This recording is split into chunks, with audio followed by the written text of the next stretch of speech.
This is one of the things that they say, people that have been abducted. I had Travis Walton, this guy. I've seen. I've watched it. His Yeah, bobblehead. Yeah, I've watched it. Very compelling in his descriptions of his encounter with these beings. But one of the things that he was saying was they were talking to him, but it wasn't with words. Like they were communicating with him, and he understood what they were saying, but it wasn't. They weren't saying things in a like, "Hey, Travis, why don't you relax? Because we're here from planet fucking whatever it is." The information was flowing faster Yes. because it was like boom right away. What I think, you get it. Yes, they were explaining things to him in some sort of a telepathic way. Wow. And it was mind blowing to him. And I think that that's probably the future of communication. Just like you can transmit information from phone to phone, right? You can call people. They're nowhere near you, but you can talk to them. You can send a video to someone. It's going through the air. It's just data, right? It's just information. Do you think Travis and Bob Lazar and all these guys that have extraordinary claim believe what they are telling you? I don't know if what they believe is true, but what do you think they believe what they are telling you in a way that they're not lying, they're telling the truth of what they're believing? I can't tell for certain, but I believe Bob Lazar. I believe what he's saying is true. I believe he's telling me. Now, Bob, he had one moment where he was passing by a window and he said he saw something that was small and these people were standing over it, and he didn't know if it was an alien or whether it was some sort of a form that they were trying, like a doll or something that's supposed to represent the size of an alien or some sort of a model of an alien. But he remembers he looked briefly through a window and he saw something small. He didn't see it move around, didn't see it talk, so he doesn't know what he saw. Yeah. Because in his world, as he explained it, when he was working at Area 51, Site 4, that's where he worked. He said that it was very compartmentalized. And his thing was one of the problems with them trying to figure out, now this is assuming he's telling the truth. Yeah, of course. One of the problems they were trying to figure out was how to back engineer these devices, these ships. But the problem was they weren't allowed to communicate with other people outside of this very limited group of people that had access to these vehicles. And the people that were involved in the metallurgy were not allowed to communicate with the people that were involved in whatever the propulsion system was. They didn't understand what they were trying to decipher these things. But he said, and if you listen to the podcast that I did with him, that it didn't work because the scientific method requires multiple people to communicate and share ideas and explain, and they didn't do that. You can't improve like that. Right. You need to share idea. Right. You can't do something and compartmentalize everything. But my communication with him, I don't know if he was telling me the truth, but he didn't seem deceptive. Yeah. And he's a brilliant guy. It's clear he's clearly like borderline genius. You hear him speak, he's very educated. And some of the things that he talked about came to fruition. Like one of the things was there was a concept of this thing called element 115, right? Yeah. Now that was not really proven until the 2000s, or somewhere in the 2000s. They used a particle collider and created this thing where it was a very unstable, very short-lived particle. But he was saying that wherever these beings are from, they have figured out a way to utilize a stable version of this element 115, and that's how they propel themselves. The things that he was describing were also exactly the same things that were experienced by Commander David Fravor, who was a guy who is a jet pilot. I saw, yeah. Yeah, and so he experienced this thing move in that same direction, that same way, where there was no visible propulsion system, but they tracked this thing going from 80,000 feet above sea level to 1 in 1 second. So that's the amount of time that it takes radar to track this. So it might have been less than a second. Yeah, this thing traveled from 80,000 feet to 1,000. No time. To 1 feet. It's like that thing with the hand. He says he measured the distance between the bone and when you get in, you put your hand in it and measure the distance between your bone and the... the scanner. Yeah. Yes, the scanner. There is a lot of things like this. And, like Zachariah Sitchin was, like there's a lot of stuff that you can think of that how could they know that at the time? But it's well, the Zachariah Sitchin stuff is interesting, right? Yes. That's all the Sumerian text.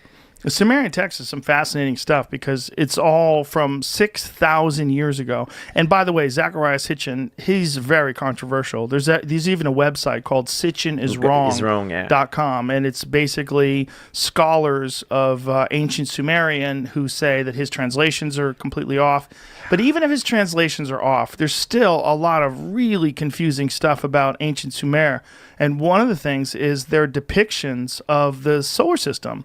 They had a depiction of the solar system 6,000 years ago that shows the sun in the center, and it shows all of the known planets in the outside. And they're relatively accurate in terms of the size. Yeah, and how about the formation of the Earth? Tiamat, Marduk. I don't remember which one is what, but that's the formation of the Earth. That's the model that we use today. Well, the scientists... The asteroid belt, Yes. that's Yes. the model that we use today. How did he know that at that time? I don't know how they knew that. When you're saying it's Earth 1 and Earth 2, and what that means is that there was an original version of Earth, and then Earth was hit by another planet at some point in the distant past. And that's what created the moon, and that's also what created the asteroid belt. That goes on the different direction than the rest of the planet. Like they knew that too. Well, there's also a thing called Bode's Law, and Bode's Law measures the distance between planets, and it's based on the mass of the planet, and they figure out, because of the mass of the planet, how far these planets are from each other. And one of the things that fucks that up is the asteroid belt. I think what I might be wrong about this, but the distance between Mars and Jupiter is one of the things that screws that up, and they think that's explained by the asteroid belt, that some collision created this asteroid belt and created all of the... I mean, there's something like 900,000 known near-Earth objects that were created by the impact of these planets. One thing I believe, and I'm sure the same because you had a lot of these guys on your podcast, like Graham Hancock, Yes. Randall Carson, Jonathan E. West. Yes. There's clearly knowledge that we've lost Yes. in the past. This is for sure. Just think about the Library of Alexandria. Yes. Man, imagine the knowledge that it wasn't there before it burned. I know. Imagine. Oh man, Imagine. People thinks we lost like 1 millennia, like just when it burns. That Well, of knowledge, medicine, botany, Yes. science. It's just crazy to think of. So sometimes when crazy stuff happen like that, I just think that perhaps they had knowledge that there's knowledge that we lost. Just think about the Greek fire. It's a weapon that was used in the naval battle, and it's really, really known about historian. You can research.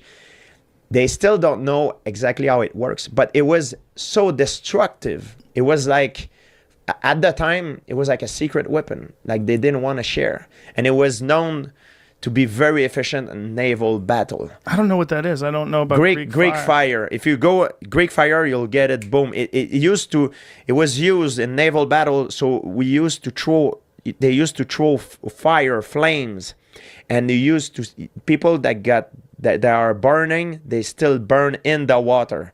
So they think it was made with some kinds of petrol or they still don't know. They cannot recreate it. And it's clearly something that a lot of historians have talked about. It's called Greek fire. It's just an example that it's clear that it's a technology that we have lost. Well, if you just look at the pyramids, the pyramids are a perfect example of technology lost. It's almost like the best example. Those ancient civilizations almost letting everyone know, hey, there is information that we have that's so above and beyond what's expected of people from this era. Yeah. Because if you think about people that lived 2,500 BC, you don't think about someone that had the kind of proficiency to create something that, when people don't understand, it's not just that the pyramids were big, but they were so perfectly designed that when they put all the stones, they reached the top. Like if anyone was off by even a half an inch at the bottom, as time went on, an inch here, an inch there, by the time they got to the top, it would be all fucked up. It wouldn't be perfect. But the pyramids were so amazingly perfect, and they were originally covered in smooth limestone. So smooth, polished limestone that would probably be insane to look at if you were staring at it from a distance. Like this immense structure of 2,300,000 stones, some of them cut from quarries hundreds of miles away, all perfectly aligned and put together by these people that lived thousands and thousands of years ago. You know, most scholars would say that they use a ramp, but if you think about it, like there's other scholars that would counter that by saying the construction of that ramp need to be in an angle that it could be so difficult to do that it will challenge the construction of the pyramid itself, you know? Well, again, it's like maybe they use a ramp. I don't know what they used. We don't know, But whatever they used, it's so amazingly precise that they were able to make this 2,300,000 stone structure. This still to this day. I haven't been, but I have friends that have gone. Like my friend Andrew Schultz just went. Danica Patrick, the race car driver, she told me she just went. People that I know that have been. My friend Eddie Bravo, when he went, he's like, you get there, you're like, what the fuck? Yeah. It's so big, apparently. It's like an awakening. Yes, that our idea of what it is, when you see it in a photograph, it looks incredible. But I guess I need to go, because I guess when you see it in person, it's just like a complete reset. Like it recalibrates what people are capable of, because you have to think like, man, this is 4,500 years old. Think about Deren Kuyu, Göbekli Tepe. Yes, man, Göbekli Tepe's 10,000 years older. Right? Yeah, it's like 12,000 years old. You know, like at least. Like, how do you conceive that? And sometimes what happens is that it gets infected by other civilization that passed there after that construction. So they think they are the one that built it. I think is it Pumapunku, the one that there's clearly two different technology. You see the stone are perfectly aligned with perfectly cut. Then you have other stone that are just on top, like it's like a butcher's job, you know.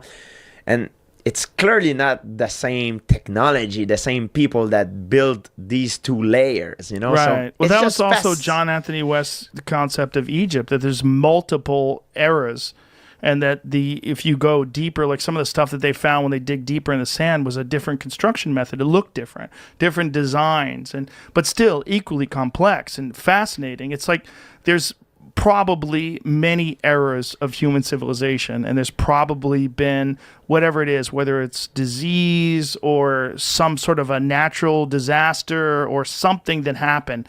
Asteroidal impact was John Anthony or was Randall Carlson's and Graham Hancock's. That's their theory. Is 12,000 years ago, at the end of the Pleistocene era. Yes. But Homo sapien is date to 3,000 years old. So imagine how many? 3,000. No, Homo sapiens. Homo sapiens 3,000. I think it's older than that. I think it's several hundred. 300,000. Sorry. Oh yes. 300,000. Sorry, my English. Yeah. Oh, right. Homo sapien is 300,000 in Morocco. I'm 100% sure. That's why I read about this kind of stuff. I think they think it's somewhere in that neighborhood. Yeah. But so if you take that 300,000. 300,000 time for an evolution. Right. Why would it be only in the last 10,000 years that we would, invent such immense structures? It's kind of strange. It doesn't make sense to me. Well, it's also we're so different from all the other animals. Like we're the only animal that wears shoes. We're the only animal that wears clothes. We're the only animal that really manipulates its environment the way we do. I mean, other animals think, bees make beehives and shit like that, but they don't do anything even remotely interesting in comparison to what we're capable of doing and what we have done for thousands and thousands of years. And why? One of the things that Bob Lazar said that he was taught when he was at Area S4, at Area 51 S4, was that one of the things that they were telling him was that human beings are the product of accelerated evolution, and that these creatures occasionally come back to check upon our progress. And yeah, which is crazy. Wow. But that might be how it works throughout the universe, is that these beings that are very far advanced, they come back and they see these creatures that are pretty close, and they give them a little boost. They push them ahead a little bit, because otherwise it would take so long. And maybe we don't have the amount of time because of the fact that we're in this fucking shooting gallery of asteroids, that these things come down and whatever progress you make is wiped out by impacts or by supervolcanoes. It's crazy, but it's not that crazy. If you look at the belief of human being through evolution, you know, like in ancient Greek, they believe in different, they were believing in different gods, like in different times, different civilization had different belief. Now some people believe Jesus walked on water, you know, which is fine too. That's their belief, you know.